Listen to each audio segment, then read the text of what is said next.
Okay, this is the last one because I feel like a lot of people don't understand fully that this is a problem. Like I think to an extent, they think that it's something that is healthy and that is helping them. Hey guys, I was just wondering if you know of anyone who has struggled with an eating disorder, or if you've struggled with an eating disorder. I know I personally have, and I just want to discuss with you the different types of eating disorders and maybe different signs of eating disorders that you may have not known, including one called orthorexia, which I don't know if a lot of people know about, but I want to get that out there too because it's super important. So if you're interested in any of that information, keep on watching to the end. Hope to see you there. Hey humans, this is Angel here. I'm just calling to let you know that I was thinking about you and I have a message on my mind to share with the collective, which is you guys. It's about eating disorders, and it's something that's actually been in my life very heavily since I was too young to be honest. I obsessed over my weight, I did diets, I restricted my food, I emotionally ate, I binged ate, I purged myself, I gave myself laxatives. Like, I've probably done it all under the sun because of my poor self-image issues, my poor self-body issues. I had a lot of self-hate, I had a lot of other external circumstances that I felt like was putting a lot of pressure on me and made me feel like I wasn't enough. But I'm here to tell you that there's no need to do all of those things to your body, because at the end of the day, you are just hurting your body. You're not helping it.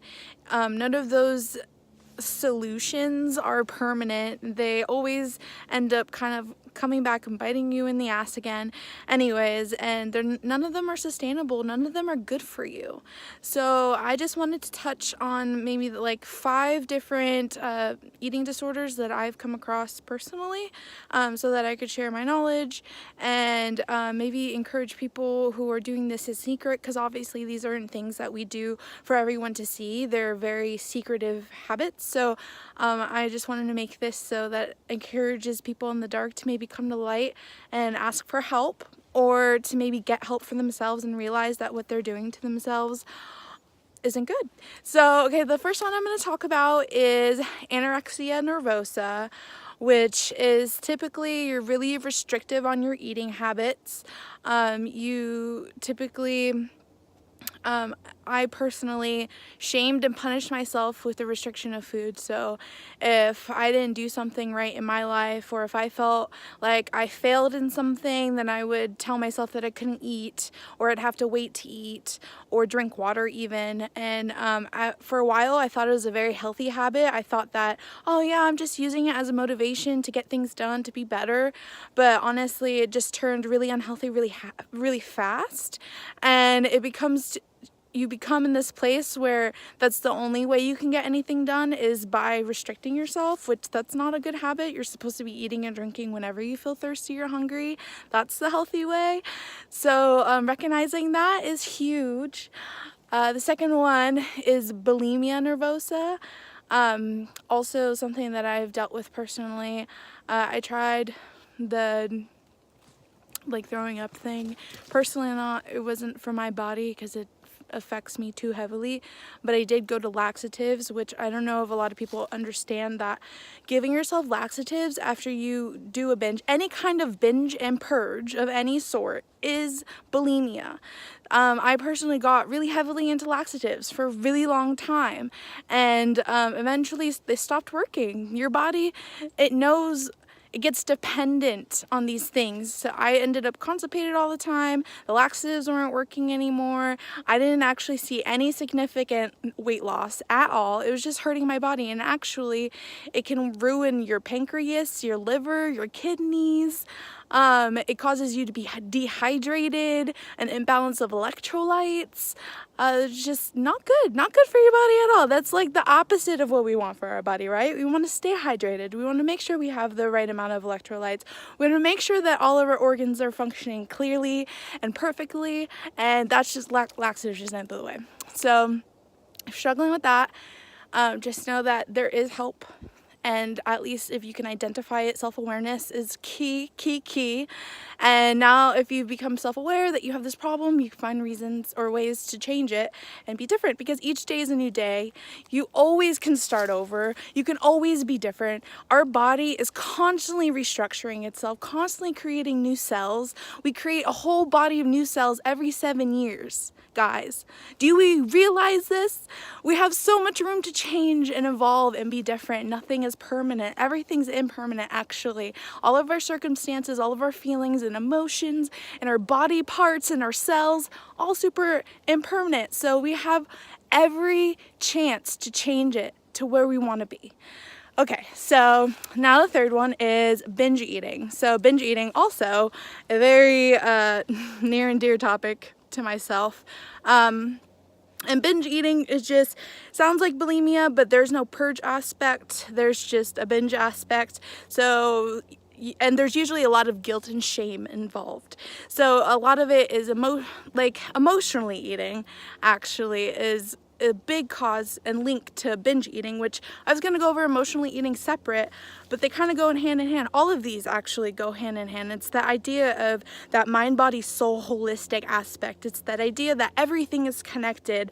You know, we're not doing these things on a whim. We're doing these things because there's a purpose, there's a pain, there's hurt, there's loneliness, there's feeling of being incomplete somehow or not enough, and we think that things like material items or food or doing crazy fun things are gonna fix on our insides, but it's not. So binge eating specifically is just that idea that we kind of eat food. A lot of it's with guilt and shame and in private, actually. I had to do this, or I didn't have to do this, but I did it a lot when I was younger. I would wait till everyone went to bed, and then I would find like the sweets or whatever, and or like just some bad processed something, and just eat too much of it, and in secret, because I knew that what I was doing, I wasn't eating because I was hungry. That's also another big factor. You're not hungry. It's just, you just want to eat. You just want to eat. You're bored, or, you know, part of it could be like, I would say, oh, I'm just bored and that's why I'm eating, but then I do it anyways. But then I realized that it's not so much about the boredom. It's not so much about, I have nothing else to do, because when I am happy inside, I don't feel like I need to eat when I'm bored. So I find other healthy habits and happy habits that I can do when I'm bored. That eating is not the solution or the answer. So there's that.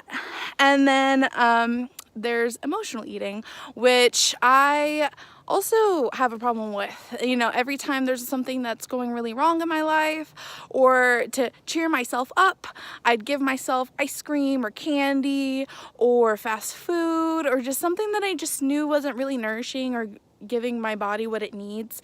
I actually did that fairly recently, and it's a habit that I need to work on, and it's a habit that a lot of people need to work on. You know, I think as a health coach, people realize or don't realize that I'm still human. I'm still working on a lot of bad habits that I've created over a lifetime. And though I've been working extremely hard this past couple of years, it's truly, truly been a process and a journey, and it all takes time. And there are still things that I'm not doing perfectly and I still struggle with.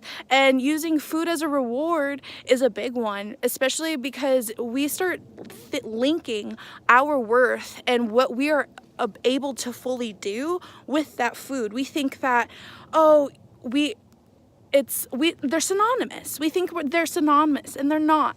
Our worth and our abilities to complete actions or tasks or goals or any of those sorts of things is just based on our insides. We don't need a Snickers bar to let us know that we did great that day. We don't need ice cream to tell us like, hey girl, you look good. No, we don't need that. We don't need anything like food or material items to soothe our soul, because we know how to soothe our soul. And if we don't know how to soothe our soul, we need to find ways to soothe our soul.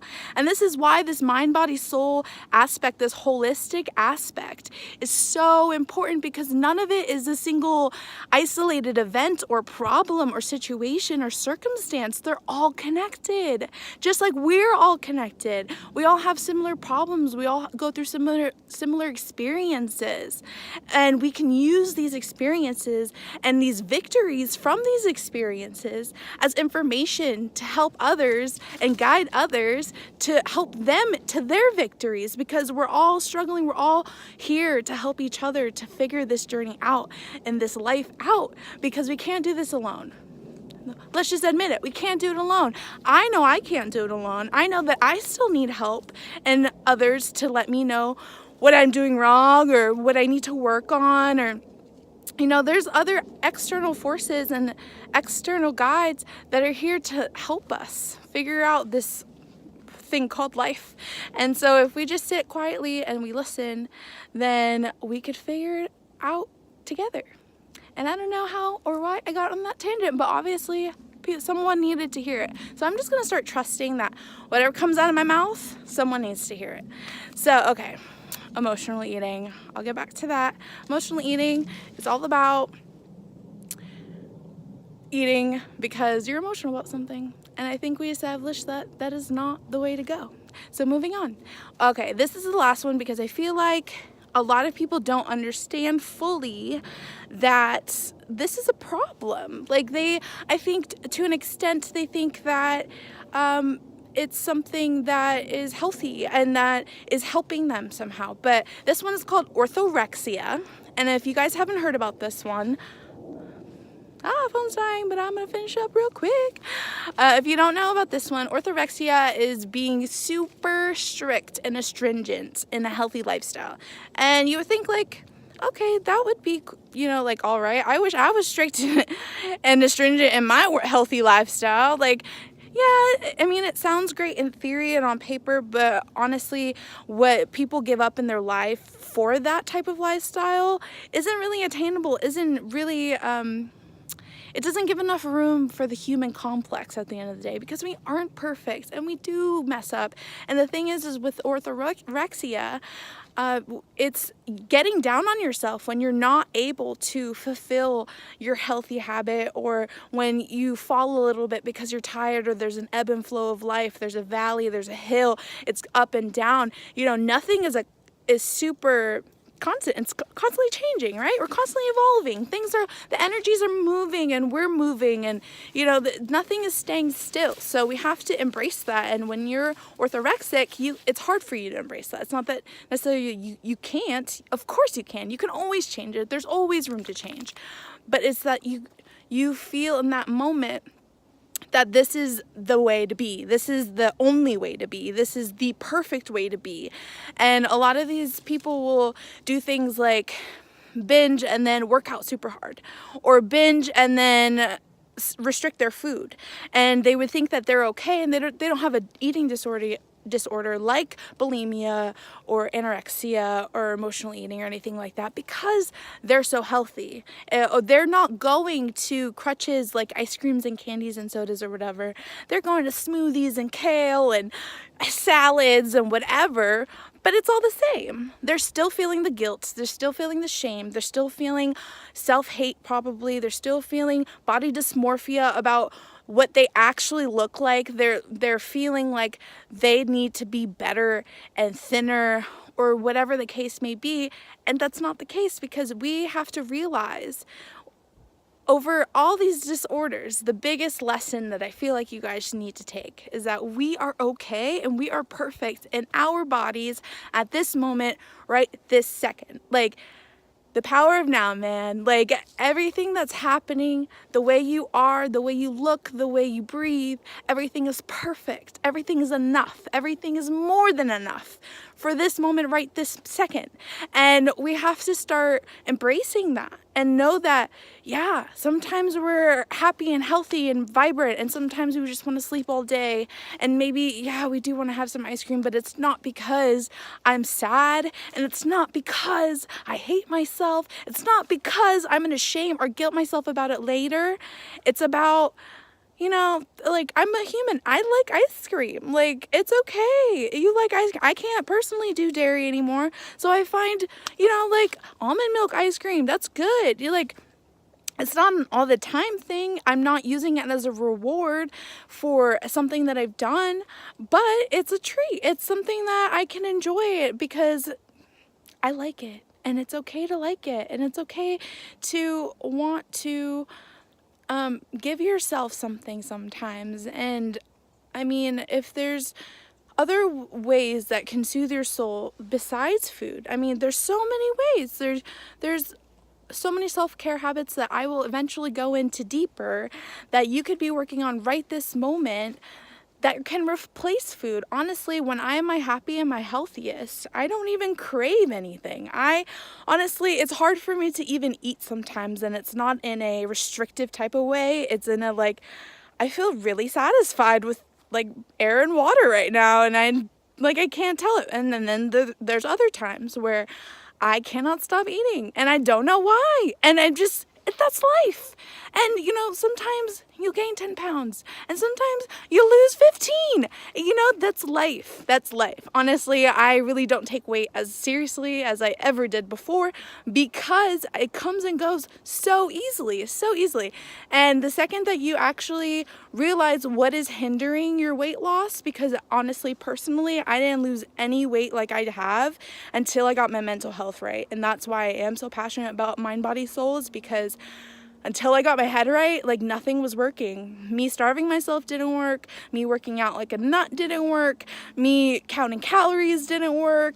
Me even eating healthy and nutritionally didn't work. None of it worked. I would only lose just a few pounds, then gain it right back, if not more. And nothing was a sustainable solution. But it wasn't until I went to therapy and I realized what my problems were, that really a lot of my weight was my sadness, a lot of my weight was my problems, a lot of my weight was everything that I didn't want in my life anymore. And the second that I found ways to release what I didn't want in my life anymore, it made so much room for this happiness, this joy, this freedom, this new amazing body. What? Even so much so that I have not been losing even more weight, even though I probably could fairly easily, because I've been so happy with my body and even the little extra weight that I do have on it right now, because I know the second that I make the decision to lose it all, just like any of you have the decision to lose it all, I can and I will. And anyone who has said anything about my body in my past life or in this life, can suck it, because I have worked so hard to get to the place that I have, and I really, really, really want to help anyone else who needs that little extra push or that little extra support to maybe check out my program, sign up for a free consultation with me, because honestly, if I can do it, you guys can do it too. I have every piece of faith in me that we can do this together, and if I can get out of the trenches and out of what I felt like was my hell on earth, you can too. Everyone can. As long as you're spreading love, light, and peace, we can get this. We can do this. Okay? So thanks for listening. I appreciate it. As always, look out for some more content. I'm kind of getting better at this consistency thing. I'm working on it. I truly am. One step at a time. Baby steps are everything. Love, light, and peace to everyone. Have a wonderful week or day or night or whenever you're watching this. I love you all. Bye.